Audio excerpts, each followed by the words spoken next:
Salut à tous, c'est ML2F, j'espère que vous allez bien, moi ça va nickel. On se retrouve pour un tout nouveau vlog pour le dernier match à domicile de la section féminine des Girondins de Bordeaux face à Rodez au stade Saint-Germain-du-Bouscat. On est parti. Et n'hésitez pas à me rejoindre sur mes pages Facebook et Instagram qui sont juste ici, ou avec les QR codes qui sont juste ici là. Oui, une grande nouveauté sur ma chaîne YouTube. Allez, on est parti, on se retrouve là-bas. Music licensing reimagined.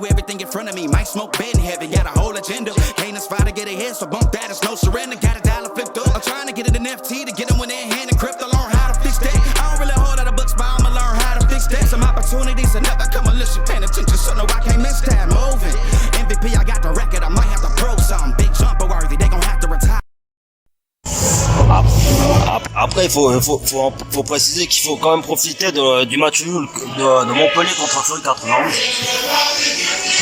Donc, qui a eu vendredi soir.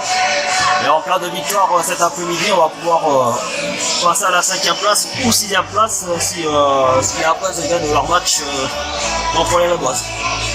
Donc, ça, c'est au Bordelais d'en décider. Alors voilà.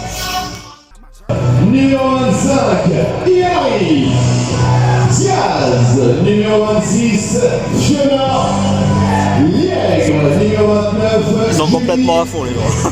Dufour. Les remplaçants de notre équipe du FC Girondins de Bordeaux. Numéro 11, Amanda Gutiérrez. Numéro 13, Serena Pinto de Queiroz. Numéro 14, Mel Seguin. Ce qui est bien déjà, c'est que Mélissa Gomez soit dans l'once de départ à place de Gutiérrez, parce que c'est bon quoi. Allez, c'est parti les amis.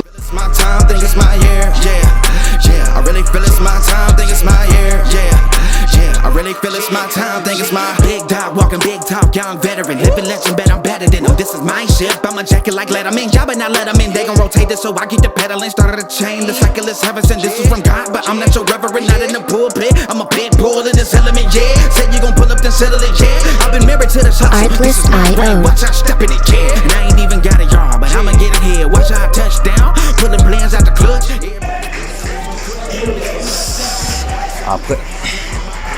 Après un quart d'heure de jeu, toujours 0-0 entre les Bordelaises et les Guittéroises, avec trois belles occasions pour les Bordelaises de Jules Dufour, Gomez et juste à l'instant, à suite d'un corner tiré en deux temps. Ça pousse, hein, mais bon, faut ouvrir le score, et puis voilà, peut-être se mettre à l'abri avant la fin de la première période. Allez, on est déjà là, demi-heure de jeu et déjà 2-0, donc but de Julie Thibault et de Maëlle Garbino. Franchement, ça s'annonce bien cette première période. Après voilà, il y a une nette domination des Bordelaises, donc franchement ça fait plaisir pour cette première période. Allez, on se retrouve à la fin.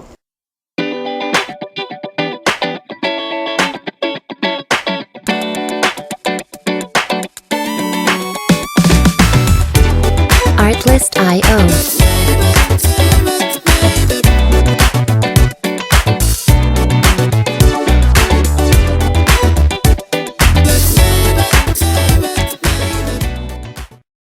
Le Havre 1. Et puis hier, oui, on peut dire que le match nul a vu partout. Demain, le Paris FC Donc voilà les amis, on se retrouve à la fin de la première période, donc domination tranquille des Bordelaises, avec 2 buts marqués donc de Julie Thibault et de Maëlle Garbino. Après voilà, hein, elles sont trop souvent en position de hors-jeu, même s'il y a de bonnes intentions. Mais bon, après c'est le résultat qui compte, hein. Donc on se retrouve pour la deuxième période les boules. Allez. Bon ben voilà les amis, la victoire est assurée par les Bordelaises, hein, sur score de 3-1. Donc on va se retrouver à la maison. Donc les amis, me voilà de retour après le match contre Rodez avec une très belle victoire 3-1. Donc pour moi le match a été sans prise de tête, sans queue ni tête, hein, vu que voilà c'était le dernier match à domicile, donc forcément fallait le gagner, hein, pour essayer d'enchaîner deux matchs, deux victoires d'affilée, enfin 2 matchs sans défaite. Parce que c'est vrai que dans cette première partie de saison, ben, ça a été compliqué, hein, face à des adversaires qui étaient à la portée des Bordelaises, hein, que ce soit Dijon, que ce soit le Stade de Reims et ainsi de suite. Elles ont réussi à s'imposer tranquillement dans le match. Bon, après c'est sûr que pendant un quart d'heure ça a été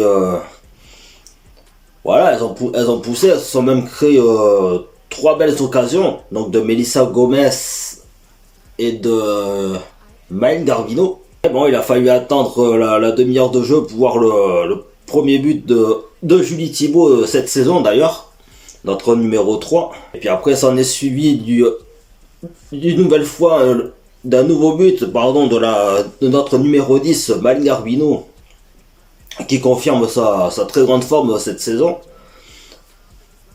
en étant dans le classement des meilleures buteuses du championnat, avec je crois une parisienne et une lyonnaise si je me trompe pas. Donc voilà quoi. Et après elles ont tué le match en seconde mi-temps avec le but de Melissa Gomez. Bon, après c'est vrai que la capitaine, je sais pas pourquoi, mais notre capitaine Andrea Lardès s'est montrée très généreuse envers l'équipe de Rodez, en leur offrant un joli but contre son camp. Mais bon, comme on dit, hein, c'est pas grave, au moins elles se sont rassurées pour la fin 2022. Et d'ailleurs au classement, ben voilà, elles se retrouvent coude à coude avec les derniers adversaires de 2022. Donc avec 15 points chacune. Et donc désolé les amis de cette petite interruption. Donc je disais oui, voilà, ça fait plaisir qu'elle conclue l'avant-dernier match de 2022 avec une belle victoire 3-1. Qui leur permet d'être coude à coude avec Floyd 91. Et aussi de mettre un peu la pression sur Montpellier qui avait fait match nul le vendredi soir contre nos prochains adversaires, nos derniers adversaires de 2022. Et après, il y a un truc que j'ai remarqué. D'ailleurs, je crois que je l'ai dit dans le vlog. En début de vlog, quand je suis arrivé au stade. J'ai dit, voilà, que... Bah, après, je sais pas si parmi vous, les supporters bordelais, vous avez vu une grosse différence avec le fait que Melissa Gomez a été mise dans le 11 de départ à la place de Amanda Gutierrez. Mais moi, franchement, j'ai vu très clairement la différence avec Melissa Gomez. C'est-à-dire que Melissa Gomez, quand elle est sur le terrain, parce que certes, ça fait peut-être un an qu'elle est au Girondins de Bordeaux, mais on voit très clairement qu'elle forme un bon duo d'attaquantes avec Maëlle Garvino. Parce qu'avec Amanda Gutierrez, j'ai l'impression qu'elles ont alors peut-être du mal à se trouver pour le moment. Après peut-être ça va venir dans les matchs en 2023. Mais c'est vrai qu'avec Maëlle Garvino, elle se trouve tout de suite. Voilà, les automatismes sont bien présents. Puis voilà, ça fait grandement plaisir de voir un duo d'attaquantes comme ça. Après voilà, Maëlle Garvino avait déjà formé un bon duo avec Khadija Chaud il y a 2-3 saisons. Donc voilà, Maëlle Garvino, après c'est une joueuse qui s'adapte très très vite avec ses coéquipières. Donc c'est super bien quoi. Après attention, hein. Après attention, je ne fais pas une fixette sur Amanda Gutierrez. Parce que vu qu'elle est rentrée en deuxième période à la place de Maëlle Garvino, je crois. Ouais, de Maëlle Garvino. Bon, elle a quand même réussi à suivre la continuité de ce qui a été fait en première période. Bon, même si elle n'a pas créé énormément d'occasions non plus, hein, faut pas se mentir. Mais c'est quand même déjà une bonne chose de l'avoir progressé comme ça, quoi. Après, voilà, hein, c'est pas de ma faute si je lui ai reproché pas mal de choses depuis le début de la saison, mais bon, Voilà, moi je suis comme ça, je veux... J'ai envie en fait que toutes les joueuses, durant la saison, elles progressent. Même les jeunes joueuses, que ce soit Miles Seguin, Marion Alewin, Océane Daniel, bon même si elle est blessée à l'heure actuelle, et toutes les joueuses, j'ai envie qu'elles progressent. Mais après, comme je dis, quand elles sont sur le terrain, quand les joueuses sont sur le terrain, faut pas qu'elles se posent 1000 questions, quoi.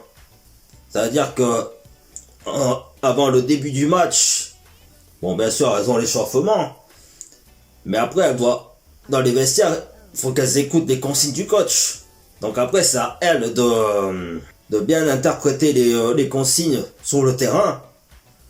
Bon après peut-être adapter à leur vision des choses, enfin peu importe la situation qui se présente face à elles. Donc voilà, c'est normal, c'est comme ça. Mais bon, après, voilà, hein, si Patrice Lair arrive à faire progresser tout le monde, ce sera énorme. Ce sera déjà énorme pour une première saison entre un mélange de joueuses cadres et de nouvelle génération, quoi. C'est déjà pas plus mal. Donc voilà pour le petit débriefing du match contre Rodez. Ah oui, par contre, les amis, j'avais oublié de préciser un petit truc. C'est que, vu que l'année 2022 arrive à sa fin, je me suis dit, ouais, bon, on va pas faire de vidéos séparément, ce serait pas drôle. Donc là, je vous propose, les amis, un truc inédit sur ma chaîne YouTube. C'est-à-dire, les deux matchs, donc, Rodez et Fleury 91. Bon, bien sûr, Fleury 91, c'est vendredi soir à 18h sur les chaînes de Canal+. Mais justement, de faire une vidéo 2 en 1. Donc ça veut dire les deux matchs dans une seule grande vidéo. Qu'est-ce que vous en pensez? Allez, une petite transition bien pourrie, mais on passe au match de Fleury 91, les amis. Yes! Alors, pour cette dernière partie de cette vidéo 2 en 1, donc on va parler forcément du match de la section féminine des Girondins de Bordeaux face à Fleury 91. Ouais, non mais, certes... Certes, comme je dis, c'était la dernière de 2022, mais faut pas exagérer non plus, quoi. Putain, c'est... Là, je vous parle en ce samedi 10 décembre, donc le lendemain de cette défaite vraiment catastrophe, hein, pour les Bordelaises. Mais vu ce qu'elles ont proposé pendant 90 minutes ce vendredi soir, je pense que ce score-là, donc de 2-0, reflète vraiment le jeu des Bordelaises, quoi. Parce qu'honnêtement, ben déjà rien que de voir la composition le 11 de départ, enfin la liste des joueurs sélectionnés, bon c'était toujours pareil, bon avec le retour de Michaela Cardia par exemple, qui était blessé pendant un petit moment. Ouais, donc je disais, oui, il y avait que Mylène Chavas en tant que gardienne. Bon, en même temps, c'est son poste de prédilection, mais ce que je veux dire par là, c'est que si elle se blessait, ben là, il n'y aurait pas de seconde gardienne, hein. Vu que Justine Leron, ben, elle est gravement blessée au ligament croisé depuis quelques temps maintenant. Et alors là, je sais pas pourquoi ils sont pas allés prendre une gardienne des catégories des moins de 19 ans. Heureusement que notre Mylène s'est pas blessée au cours du match. Et puis vraiment le match de ce vendredi soir, ben, qu'est-ce que tu veux faire en fait face à une équipe fleury-cumoise qui avait aussi cette option de faire un petit bond dans le top 5. Enfin, même si elles étaient 5e avant même avant ce dernier match. Mais là, grâce à cette victoire, et en cas de défaite du Paris FC ou de match nul, de défaite, honnêtement, ben, elle serait 3e aujourd'hui. Enfin, à l'heure où je tourne cette vidéo. Bon, après, je mettrai la mise à jour sur le tableau. Mais bon, voilà, comme je dis, il y a rien à redire en fait sur ces fleury-cumoises. Parce que du début à la fin, ben, elles ont été sérieuses. Elles ont monté un bloc assez haut pour gêner les relances des Bordelaises qui balançaient les ballons n'importe comment, ou même si les Bordelaises arrivaient à déployer leur jeu, tellement que ça manquait de solutions, même en allant sur des déchets de transition, elles récupéraient très vite la possession du ballon et elles proposaient du côté des Bordelaises de belles occasions. Bon, après, malgré ces deux buts qu'elles ont marqués, je trouvais que quand même Mylène Chavas a été quand même décisif. Mais après, sur les joueuses de champ, déjà la défense, voilà, hein, on va pas se mentir qu'elle était fébrile. Et puis offensivement, voilà, hein, que ce soit Mal Garvino ou Gomez ou Micaela Cardia, bon, excusez du fait qu'elle était blessée ces derniers temps. Mais dans le cas de Gomez et Garvino, elles ont rien montré, quoi. Elles ont rien montré offensivement. Mis à part une tentative de loin de Gomez, mais bon, franchement la frappe n'en valait vraiment pas la peine. Et faut quand même me dire que dans l'ensemble du match, les Bordelaises, et je vous jure que c'est vrai, pas pour ceux qui ont regardé le match vendredi soir, zéro occasion franche, les amis. Quand même une grande première dans un match de foot. Parce que parce qu'après on va dire que je rage quand il y a une défaite des Bordelaises. Bon, c'est sûr quand elles perdent 2 buts à 0, peu importe le score, oui, ça fait chier, bien entendu. Mais comme j'ai dit dans une vidéo, je préfère largement perdre un match, mais en voyant une équipe bordelaise ont essayé malgré tout de revenir au score, enfin de réduire le score à un but de retard, qui essaie de tout donner, même dans la combativité, que l'inverse, que de voir une équipe qui au bout de voire même juste sur un petit 1-0 ne font pas les choses. On essaye de pas de monter en intensité, par exemple. Et malheureusement là, ce match de vendredi soir, c'est ce que j'ai ressenti. C'est ce que j'ai ressenti en tant que supporter. Ce manque de combativité. Bon, peut-être à la limite en deuxième période, mais en première période c'était le néant, quoi. C'était vraiment le néant chez les Bordelaises. Faudrait que je regarde dans l'historique de la section féminine si on a déjà fait des derniers matchs comme ça où c'était vraiment bon, peut-être pas nul à chier, mais de bien finir la première partie de saison. Mais je crois que celle-ci c'est la plus mauvaise qu'elles aient faite, hein. Enfin, après je regarderai après la vidéo, mais je sens que c'est la première fois de l'histoire, hein. Donc voilà, malgré tout, félicitations aux Fleury-Cumoises de leur victoire, qui est haut important quand même à ce stade de la fin de la première partie de saison, donc qui sont provisoirement 3e en attendant le match du Paris FC en ce samedi 10 septembre. Voilà, hein, il va falloir se ressaisir en 2023, donc avec le match à domicile contre Dijon qui nous a vraiment pas réussi lors du match aller à l'extérieur sur le score de 1 but partout. C'est vraiment une frustration de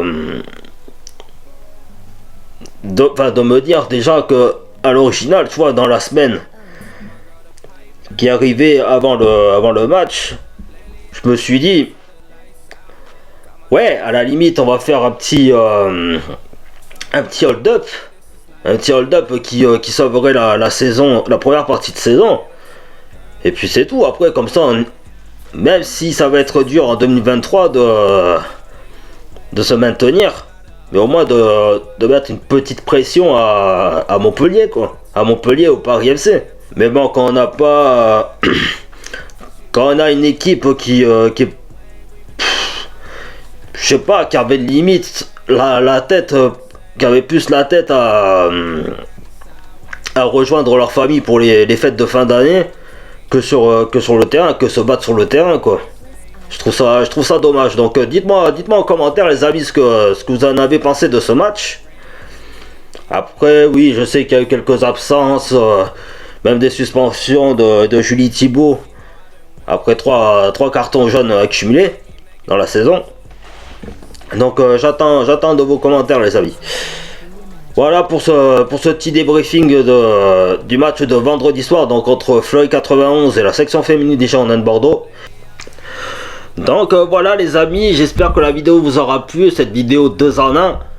Si c'est le cas, n'hésitez pas à vous abonner à ma chaîne YouTube, à lâcher un gros pouce bleu, à me suivre sur ma page Facebook et Instagram qui sont dans la description, ou avec la nouvelle expérience que je veux faire avec les 2 QR codes qui sont juste ici. Donc là où il y a mes 2 doigts là. Donc en fait, ça, le truc du QR code, c'est seulement pour ceux qui regardent la vidéo sur l'ordinateur.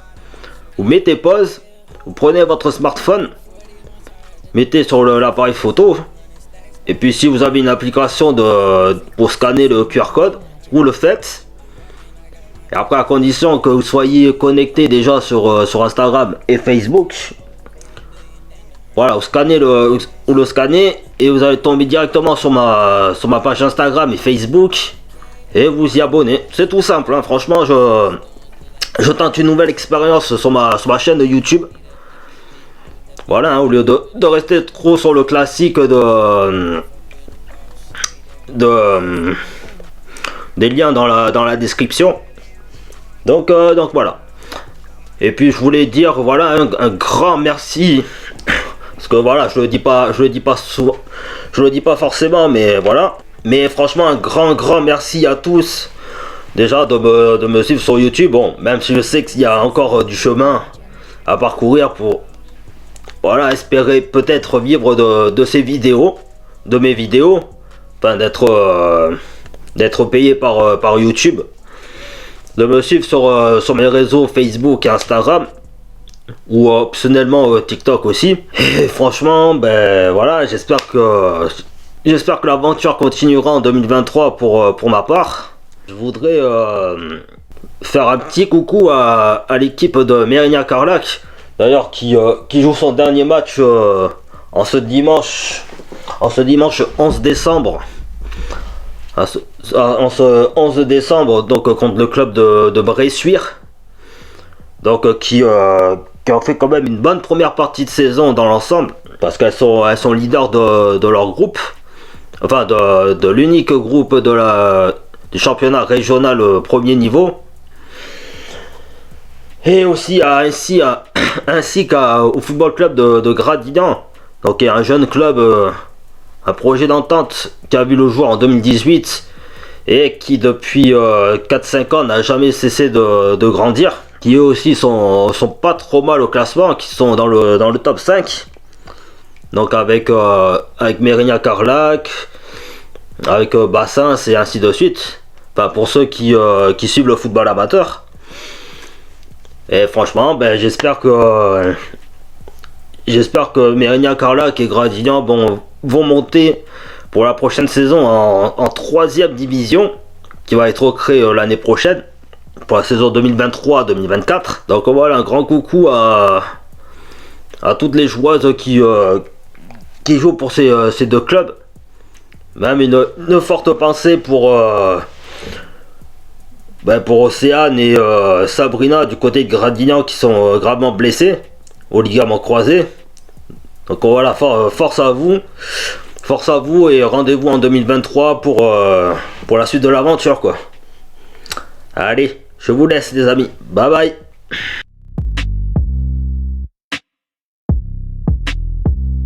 Faut pas oublier que au mois de janvier ce sera leur entrée en lice en Coupe de France, donc pour les 12 clubs d'ODA.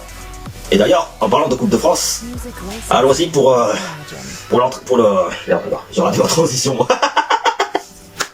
Oh putain, c'est horrible. Putain, j'avais été temps de belles transitions, quoi, je la chie. Attends, on va recommencer. Putain, c'est horrible. Attends. Les lunettes. Parce que j'ai une prise très risquée. Parce que c'est très bien. Ah ben, je vais me concentrer. Et attention.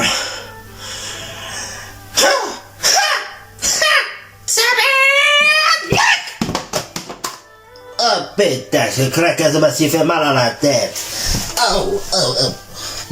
J'espère que ce n'est pas une connerie.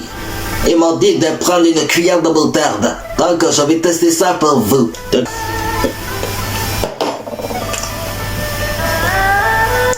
Oh putain, mais c'est vous êtes capable de commercialiser ce genre de sauce, c'est fou quand même. Oh putain, je crois que je crache des flammes.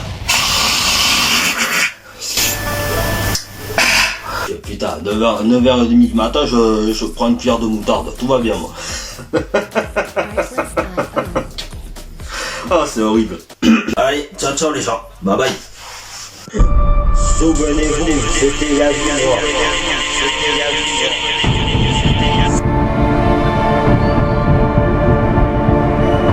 Artlist.io. Ses rêves de Ligue des Champions ont été brisés par cette blessure au ligament croisé. Malgré sa prolongation jusqu'en 2024, elle n'a jamais abandonné ses espoirs de revenir sur les terrains de football.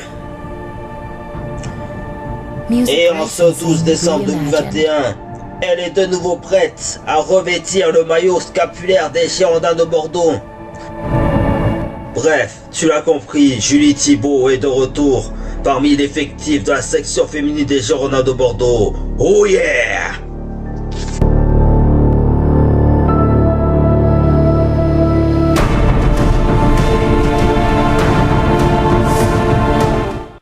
J'espère que vous êtes aussi content. Oui, Julie, on est tous contents de te revoir. Tu vas courir avec moi? Ça, va falloir attendre après les fêtes alors.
Dites-moi les amis, vous en voulez encore?